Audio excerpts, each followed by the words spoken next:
सांबादिक सम्मिलनी आज केवल अनुगुल जिले में नुहे समग्र राज्यर 35 सांगठनिक जिले में प्रदेश कांग्रेस तरफ आयोजन करा जिले में संगठन आंचल संगठन भितर केपरि से जिलू उचित प्रतिनिधित्व हम बहु संख्यार लोक विधानसभा घेर में प्रतिनिधित्व करेंगे से ऑब्जर्वर मान को पठाई एवं प्रवक्ता मान को पठाई कि आपण मैंने साहाय्य सहयोग करेंगे और आपण मानकर साहाय्य सहयोग कामना करा राज्य में सांप्रतिक जो बीजेपी सरकार आसला बेले डबल इंजिन सरकार ये 8 मास मध्य जो भाव में नारी मान प्रति शिशु मान प्रति अत्याचार है विशेष भाव में शेष पर्यायर जो मलकानगिरी जिले जो घटना घटला जड़े छात्री से गर्भवती हवा एवं प्रसव करवा एवं विभिन्न जिले में से बरगढ़ कहतु कंधमाल कहतु संबलपुर कहतु ढेंकानाल कहतु प्रत्येक जिले में ये संख्या बढ़ी बढ़ी चली जो विधानसभा पचरा जाऊँगी सरकार से नीरव एवं विधायक माने प्रश्न कले बीजेपी दल तरफ प्रतिरोध करा माड मरा तेणु दुईटी जाक प्रसंग रही नारी मानकर अत्याचार एवं से संपर्क आलोचन जो विधायक माने भाग नौ प्रतिवाद करा उल्टा माड़ मरा ये दुईटी जिनस को प्रतिवाद करी कांग्रेस दल नीरव रही कांग्रेस दल तरफ आगामी 27 तारिख दिन आमर ऑलरेडी प्रथम पर्यायर समस्त जिले में आंदोलन हो सारी बर्तमान राज्यर जो चिंताधारा विधानसभा घेराव कार्यक्रम से समस्त कांग्रेस नेतृवर्ग समस्त कर्मी लोक जनसाधारण महिला माने समस्त एकत्रित होकर ये सरकार ये चिंताधारा को विरोध करेंगे आगामी दिन में किपरि भाव में सरकार आपको जब कंट्रोल कर पारना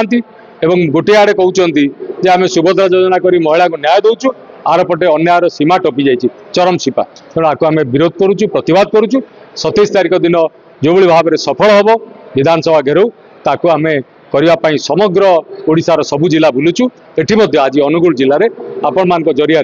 जनसाधारण अनुरोध करुचु आपण मान अनुरोध करुचु यार किपरि प्रचार प्रसार हम एवं महिला मान किपरि सुरक्षित रहिबे तापाई मध्य जनसाधारण आह्वान दे कार्यक्रम सामिल हो राज्य में नारी असुरक्षित ये जो सरकार चली बीजेपी सरकार पूर्वर जो बीजेडी सरकार थिले नारी निर्यातना बलात्कार गण दुष्कर्म शिशु निखोज यही भाव में अन्याय भाव में अनीति भाव में कार्य सब चली ये दिगरे संपूर्ण भाव में सरकार नीरवद्रष्टा से विधानसभा वैधानिक प्रश्न आमर जे विधायक जयपुर मान्यवर तारा प्रसाद बाहिनपति मुख्यमंत्री एवं अन्य मंत्री मानकर स्पष्टोक्ति चाहिए किंतु उत्तर मिलला नहीं संविधान को हत्या करा जाउची गणतंत्र को हत्या करा जाउची विधायक से विधायक को उत्तर मिलला नहीं सेतिपई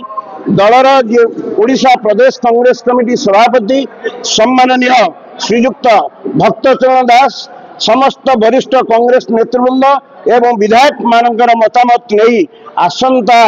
मार्च 27 तारिख दिन विधानसभा घेराव करा जाउची विधानसभा घेराव रे ए सरकार को चेतावनी दिया प्रश्न पचरा उत्तर दियो उत्तर नदेले राजरास्ता को कांग्रेस ओल्हेब नारी मानकर सुरक्षा पाई ए सरकार होची नारी ये सरकार नारी की सुरक्षा देवारे संपूर्ण विफल होईची निर्यातना बढ़ी चली तार प्रतिवाद करा जाउची सेतिपई आज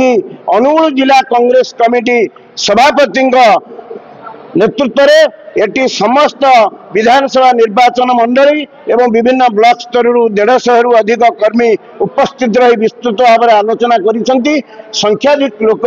अनुगुल जिलू निश्चित भाव में विधानसभा घेराव करेंगे ये सरकार को एवं ये जिले में जो माने प्रतिनिधित्व करुछंती सेमान को देखैदेबे एमाने कहिथिले कौन करुछंती कौन या होची आज आमर प्रसंग।